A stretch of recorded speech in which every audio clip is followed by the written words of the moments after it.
Hey Wheaton North, Mr. Yergler here.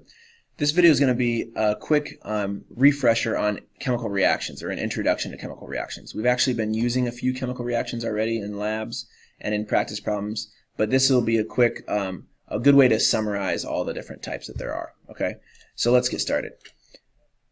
The chemical equations that we write all the time, these are kind of the sentences of chemistry, so to speak. They tell us what we're creating, what we're starting with, and what we're creating. Right? We're always starting with reactants, and we're always ending up with products. So the reactants are always on the left side, products are always on the right side. This is really key. Notice the star next to it. This is something that you probably already know, but it's still worth emphasizing. Mass is always conserved. So in every chemical reaction, even nuclear reactions, mass is always conserved, and atoms are always conserved. This, you could argue the case that in a nuclear reaction, maybe the atoms aren't conserved, but mass is still conserved. The particles are always conserved. In a nuclear reaction, you're breaking apart the atom itself. So in all the chemical equations that we're going to be doing, we're just rearranging the atoms. We're not actually changing the atoms themselves. The moles and molecules are not conserved in a chemical reaction. I'll come back to that in a second. And the chemical equation shows both macro and microscopic ratios. So what I mean by that is you can think of this in terms of a part, like the individual atoms and molecules. That would be microscopic, actually really atomic level. We have 2 atoms of magnesium with 1 molecule of oxygen to produce 2 molecules of magnesium oxide. But they also show us the macro ratio.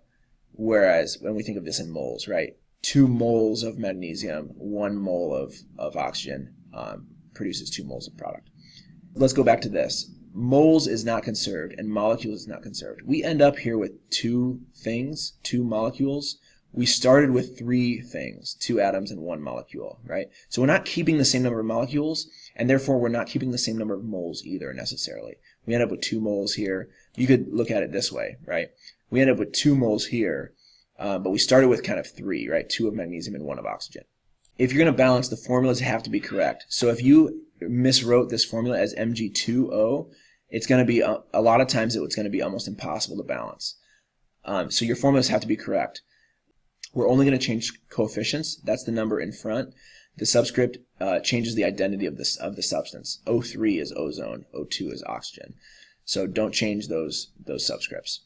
The entire chemical formula is multiplied by the stoichiometric coefficient. What all that means is that if you have a 2 out in front here, we have 2 oxygens as well as 2 magnesiums. You're kind of like distributing it, so to speak. Synthesis reaction. So this is the first of the chemical reactions that we're going to look at.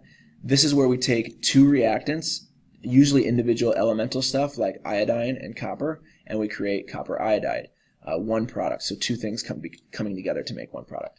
This little GIF is a great way of showing this. 2 individual reactants come together to produce 1 product. Now, in this simulation, it looks like we're creating 2 products. Notice in the chemical reaction, we're creating 1 product, but just 2 of them. Which color represents the hydrogen? You should be able to tell just based on the size of the molecule and the atoms. Hydrogen is going to be a very small atom, so that's going to be right here.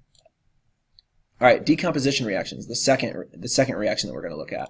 This is the opposite of the synthesis. So taking one reactant and breaking it up into 2 or more products. This is what we did in the sodium bicarbonate lab, where we took sodium bicarbonate and we decomposed it to sodium carbonate, and water and carbon dioxide, I think, were the other products. This is a great simulation to kind of show that. We're starting with 1 thing and we're just separating them into their individual parts. Now in this example, notice that the K and the Cl still stay together.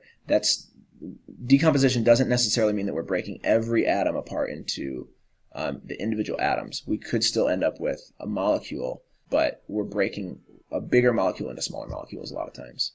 All right, next is combustion reactions. These are the most fun.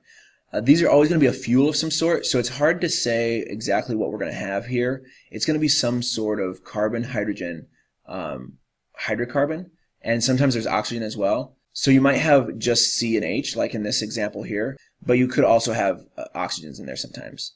You have to have oxygen to burn anything, and it always produces carbon dioxide and water. Okay, always, always. You'll never have a combustion reaction that produces anything other than carbon dioxide and water.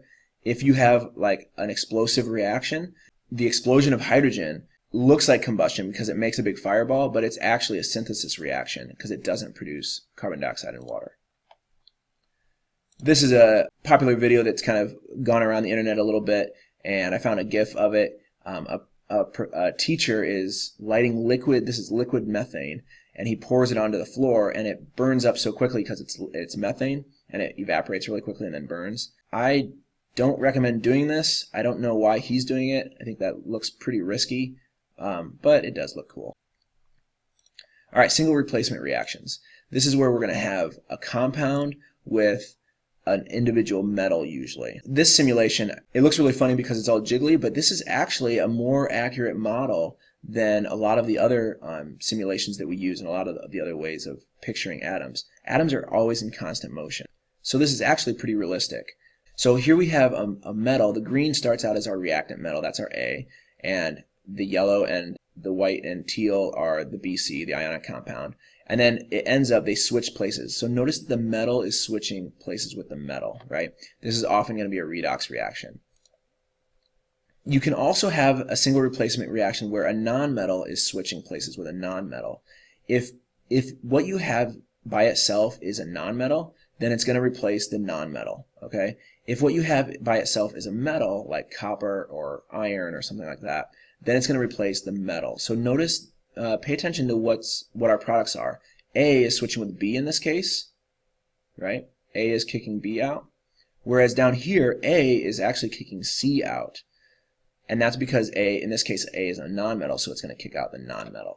Like replaces like. So nonmetals replace nonmetals, metals replace metals. Here's another example. How do you know, though, that the metal is going to replace a metal or if it's going to be no reaction? You have to look at an activity series.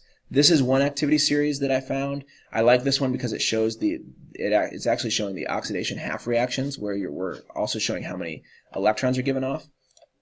This is another common one where it just lists them in order from most reactive to least reactive. In order for zinc to replace iron, it has to be more reactive than the iron. Essentially what's happening is the carbonate is looking for electrons. It's always wanting to grab a few more electrons. And so it's going to take the easiest ones it can get. If it can get them easier from zinc, because zinc is more reactive and oxidizes more easily, then it's going to take them from zinc instead of from iron. And zinc actually comes in and replaces the iron. So it's really more of the carbonate, the anion, is driving the reaction more than the metals themselves. If we look at our activity series, zinc is right here, and iron is lower in reactivity, right? This is increasing in oxidation, or reactivity would be the same thing. So zinc is more reactive than iron, and so it would actually replace it. So you end up with zinc carbonate and just iron by itself. Take a look at this one. Pause the video for a second and try and figure out, does magnesium replace calcium? If you look at your activity series, magnesium is less reactive than calcium, and so the oxygen in the oxide is going to stick with the calcium. It's not going to take magnesium's electrons because it's easier to keep calcium's. So that would be no reaction. What about this one? Notice that what's by itself here is a nonmetal, fluorine, right? It's not in your list of metals. It's right here. And it's the most reactive metal, nonmetal.